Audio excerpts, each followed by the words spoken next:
तुम और तुम्हारी इतनी हिम्मत कि तुमने मुझ पे हाथ उठाए। एक्स हो तुम मेरे, मैंने तुम्हें थप्पड़ मारा, तुम्हारी बेइज्जती की, तुम उसका बदला ऐसे लोगे मेरे से? ओए, तुम्हारे साथ मुझे रहने का कोई शौक नहीं। तुम होती कौन हो? तुमने खुद को समझा क्या है? एक टाइम था जो मैं तुमसे प्यार करता था। ये मत सोचो कि मैं तुम्हारी बकवास सुनूंगा। तुम्हें मैंने तप्पड़ मारा क्योंकि तुम यही डिजर्व करती हो। तुम एक बदतमीज़ और घटिया लड़की हो। और तमीज से बात करो, तुम्हारी इतनी औकात नहीं, इसलिए मैंने तुम्हें छोड़ा था। अब यहाँ पर आके ना मुझसे बदला लेने की जरूरत नहीं है, और तुम्हारा हक भी नहीं बनता कि मुझे हाथ लगाओ। तुमने मुझे किस हक से थप्पड़ मारा है? तप्पड़ मैंने तुम्हें इसलिए नहीं मारा क्योंकि तुम मेरी एक्स गर्लफ्रेंड हो। तुम्हारी नीच और घटिया हरकत की वजह से मैंने तुम्हें तप्पड़ मारा। अच्छा, ऐसा क्या कर दिया मैंने? हाँ, अब कहानियां बनाओ कि सबके सामने तुम्हें मैंने बेइज्जत करके छोड़ दिया था। और तुम्हारे जैसे लड़के ना मैं रोज फ्रेंड बनाती हूँ और रोज छोड़ती हूँ, तो निकलो यहाँ से। मुझे पता है कि तुम मेरी तरह लड़के रोज़ फ्रेंड बना के छोड़ती हो। यही तो तुम्हारा काम है, लोगों को प्यार में फंसा के फिर उनको छोड़ना, उनकी ज़िंदगी बर्बाद कर देना। इसीलिए तुम आज कहीं की भी नहीं हो। कहीं की भी नहीं हूँ? बस करो, तुमसे ज्यादा अच्छी जिंदगी गुजार रही हूँ मैं। और खुद को देखो, सड़कों पे घूम फिर रहे हो। इस तरह की गाड़ी कभी ख्वाब में भी देखी है? 30 लाख की है। और ये फोन देखा है? पूरे 2 लाख का है। तुम्हारे पूरे खानदान की भी इनकम मिलाओ ना तो इतनी नहीं होगी। और तुम मुझे बता रहे हो कि मैं कैसी जिंदगी जी रही हूँ? तुम जैसे लोग ना मेरे जैसी जिंदगी गुजारने के सिर्फ सपने देखते हैं। ठीक कहा तुमने, पैसा तो तुमने बहुत कमा लिया।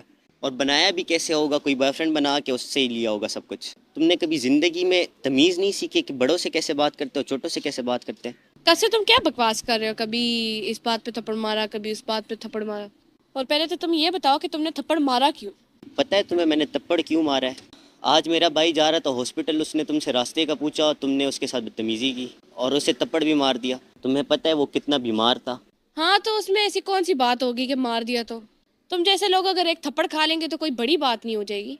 हाँ, मारा मैंने थप्पड़, और वो दोबारा मेरे आ गया है तो फिर दोबारा मारूंगी। तुम मेरा क्या बिगाड़ लोगे? लेकिन मैं तुम्हें बताती हूँ कि मैं तुम्हारा क्या बिगाड़ लूंगी। रुको 1 मिनट, मैं पुलिस को कॉल करती हूँ और उनको बुला के मैं ये बोलूंगी कि तुमने मुझे छेड़ा, तुमने मुझे तंग किया, तुमने मेरे पे हाथ उठाया, और 2-4 इल्जाम अपने से बना लूंगी। और नाटक करने में मैं कितनी अच्छी हूँ ये तो तुम अच्छे तरीके से जानते हो। अरे अरे, ऐसे ना करना, मेरी ज़िंदगी ख़राब हो जाएगी और मैं कहीं का नहीं रहूँगा। हर जगह लड़की की सुनी जाती है। तुम्हें क्या लगता है कि मैं तुम्हारे सामने झुक जाऊँगा? ज़रा नज़र दौड़ा के देखो। वो तुम्हारी वीडियो बना रहा है और जो तुमने बातें की है, एक एक बात जो तुमने की है वो उसमें रिकॉर्ड होगी। और अब बताओ किसको कॉल करोगी और किसको पागल बनाओगी? तुम लोगों की हिम्मत कैसे हुई मेरी वीडियो बनाने की? मैं इसकी भी कंप्लेन कर दूंगी कि तुम दोनों मेरी छुप के वीडियो बना रहे थे। तुम वीडियो की कंप्लेन करो और जो वीडियो में तुमने बोला है हम उसकी कंप्लेन करते हैं, फिर देखते हैं क्या होता है। तुम्हारे भाई को मैंने थप्पड़ मारा, तुमने मुझे मारा, हिसाब बराबर करो बस। और अब वो तुम वीडियो डिलीट करो। और मेरे भाई से माफ़ी कौन मांगेगा? मैं मांग लेती हूँ माफी, इसमें कौन सी बड़ी बात है। सॉरी भाई, मुझे माफ कर दे, मैं उस दिन गुस्से में थी। और तुम्हें सॉरी बोलने की जरूरत नहीं है, बस मेरी वो वीडियो डिलीट कर दो। आज के बाद ख्याल रखना, अगर ऐसी गलती दोबारा की तो मैं माफ़ नहीं करूँगा। और मुझे पता था कि तुम ऐसी घटिया हरकत कर भी सकते, इसलिए ये वीडियो मैंने बनाई और ये वीडियो मैं डिलीट करवा दूँगा। बाय।